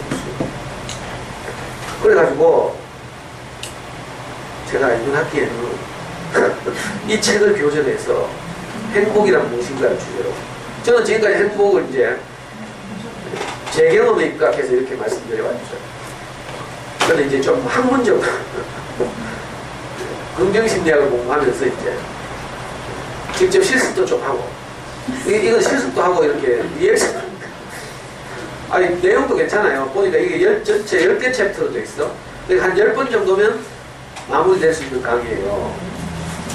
처음에 1과는 행복이라고 보시면 행복에 대한 정의, 그죠? 부터 시작해서 행복을 가능하게 하는 이제 9가지 요소, 이렇게 매주 한 챕터씩 한 과씩 이렇게 하면 제가 숙제도 낼 거예요. 근데 지금 서울에 수첩도 주문해놨어. 감사 수첩이라고. 행복해지는 몇 번째 단어는 그러면 감사하기 있어. 감사하기 3과. 그러니까 감사할 거리들은 맨날 이렇게 노트에 쓰는 거예요. 해보면 재밌을 것 같아요. 그리고 사실은 제가 이제 긍정심리학의 한계도 우리가 함께 느껴봤으면 좋겠다는 취지가 있습니다. 사실 우리 엄마들 좋아하고 지금 시중에서 유명한 법륜스님의 강의나 이런 것들이 다 긍정심리학에 기초하고 있어요. 제가 유튜브에서 그 법륜스님 강의를 하나 들어봤는데, 행복이란 무엇인가? 라는 5분짜리 강의가 있더라고. 그거 들어봤어요. 그랬더니 법륜스님 하신 말씀이 이거예요. 어떤 사람이 정상이 이렇게 멀쩡하게 살다가 어떤 사고가 나가지고 한눈이 멀었대. 그래서 이 사람은 맨날 속상한 거라 막 원망하고 막 저주하고 막 재수없게 한눈 멀었다고 막 자기 인생을 막 그렇게 하고 있어요. 근데 또 어떤 한 사람은 날 때부터 소경인 거라. 두 눈이 다 안 보였는데 어쩌다가 뭐 한눈이 뜨인 사람이 있다고 칩시다. 이렇게 말해요. 근데 이 사람은 안 보이다가 갑자기 한눈이 보이니까 한눈 보이니 너무 감사해가지고 막 너무 좋아하고 기뻐하면서 감사하면서 인생을 살고 있다는 거라. 거기서 법륜스님 하시는 말이 그 청중도 설법을 듣는 사람들한테 이렇게 팔을 쫙 벌리면서 하더라고. 여러분들은 어느 인생을 살고 싶습니까? 그러니까 청중들이 바보 도 터진 소리 하면서 하니까 법륜스님이 또 부처님 말씀은 이렇게 짚고 갔답니다. 근데 이거잖아요. 이게 긍정심리학이라니까. 긍정적 관점으로 바라고. 많이 닮아있죠. 성경에서도 제가 말씀드리지만 1학기 때 말씀드렸죠. 천국은 마치 바다에 그물을 쳐놓고 고기를 넘어와 갔다 이런 말이 있어요. 그래서 그 그물에 고기가 잡히면 자기가 원하던 고기는 담고 옮겨 담고 쓸데없는 거 뭐 쓰레기나 뭐 이런 캔이나 뭐 이런 거 불가사나 이런 거 올라온 거 다 털어버린다 했죠. 이게 천국을 누리는 것이다 이런 말씀 드렸어요. 어떤 면에서 많이 닮아있죠. 긍정적인 측면을 이렇게 주목하는 거. 근데 해보면 이제 알겠죠. 우리가 한번 해봅시다. 일단 긍정심리학을 따라서 우리가 진짜 행복해지는지 안 행복해지는지 제가 여러 가지 숙제도 내고 할 테니까 직접 해보고 우리가 다 행복해졌으면 좋겠어요. 그리고 혹시 이걸로 안 되면 또 한계도 경험하고. 그래서 할 수만 있으면 행복 교과서를 다 한 번씩 구입하시기를. 이게 싸요. 얼마네요? 알라딘 가서 중고로 사든지 10,000원도 안 해요. 요즘 뭐 중고로 다시 팔면 되죠. 제가 옛날에 1학기 때 알라딘에 중고로 우리 집에 책 팔아가지고 180만 원 벌었다 했잖아요. 그래서 제 주변에 있는 우리 심화반에 오는 엄마들은 책 막 팔더라고. 그리고 병원에도 뭐 얼마 벌었다고 60몇만 원 벌고. 나경이 60몇만 원 니는? 안 했어 아직? 나경이는 옛날 호절지 강의했던 엄마 있어요. 그 화요일에 월성동 심화반하는 그거만 60몇만 원 벌어. 책 샀다가 또 중고로 팔던데. 그러니까 요즘 서질이 장사가 안 돼. 하여튼 이거 예? 호절지 갖다 놓으라고 했는데 선생님 안 갖다 놨다고 그러니까. 예? 2권 있대. 아 이거 2권 갖다 놨 아니 이게 굉장히 쉽게 쓰여 있고 아이들하고 엄마들이 수업하기도 좋아. 그리고 엄마들이 이걸 좀 알아가지고 애들한테 지금 뭐 제가 하듯이 하나님 말씀을 한다 이건 어렵잖아요. 그죠? 자기 죽음을 지불하고 뭐 이런 거 애한테 요구하기 어렵거든. 그러니까 애들한테 무슨 이렇게 심리학적으로라도 우리가 좀 배워서 아이들한테 적용해보고 하면 좀 도움이 될 수도 있죠. 남편과의 관계에도 좀 도움이 될 수도 있죠. 그러니까 요즘 인문학이 뜨고 있으니까 인문학 공부한다 생각하고 긍정심리학을 물론 이것만 하는 거 아니고 제가 하다 보면 항상 3,000% 빠지죠. 그래서 뭐 하여튼 이번 학기 동안 또 우리 어머니들이 소중한 시간을 내가지고 이렇게 호시호시 오시니까 저도 이번 학기에는 지난 학기보다 훨씬 더 많은 준비와 노력을 해가지고 지금 벌써 파워포인트에서부터 다르죠. 내가 새벽까지 밤잠 안 자고 지금 준비하고 있어요. 어머니들 만나고 생각하니까 내가 막 이렇게 설레고 가슴이 뛰고 제가 이번 우리 반에서 반장 됐잖아요. 아까 19명 연수를 받았는데 그때는 교장선생님 5분 있고 뭐 이런 데서 내가 추대받아가 반장 됐어요. 마이크로 티칭 수업하면서 한마디씩 내가 멘트를 했거든. 그 멘트를 듣고 살았는데 저는 반장씩 반장. 근데 이번에 우리 같이 수업받았던 어떤 분 중에 한 분이 마이크로 티칭 수업 시연을 하는데 막 제일 처음 어느 학교 가면 자기는 이렇게 시작한다는 거야. 자기는 오늘 이 학교에 오면서 자기 강의를 들으러 오시는 분들을 만날 생각을 하니까 마치 첫사랑을 할 때 그 설레임 같은 그런 마음으로 오늘 이 학교에 왔습니다. 이카테 속으로 그렇게 시작하더라고요. 야, 저 멋진 좀 느끼합니다. 아니, 멋진 멘트다 싶어가지고. 근데 사실은 그분도 그렇지만 저는 이렇게 새롭게 호실치에서 한 학기를 새로 시작할 때마다 진짜 설레는 마음. 여러분도 그런가 몰라. 내 혼자 짝사랑하지 못해. 그래가지고 진짜 어젯밤에도요, 이 PPT 만들면서 머리는 막 두통이 와가지고 막 터질 것 같은데 진짜 기분이 좋았어요. 뭐, 실천할지 모르겠지만 다음 주에 열심히 제가 강의를 준비해 와서 하여튼 우리 어머니 이렇게 도움이 되도록 하겠습니다. 다음 주에 뵙겠습니다.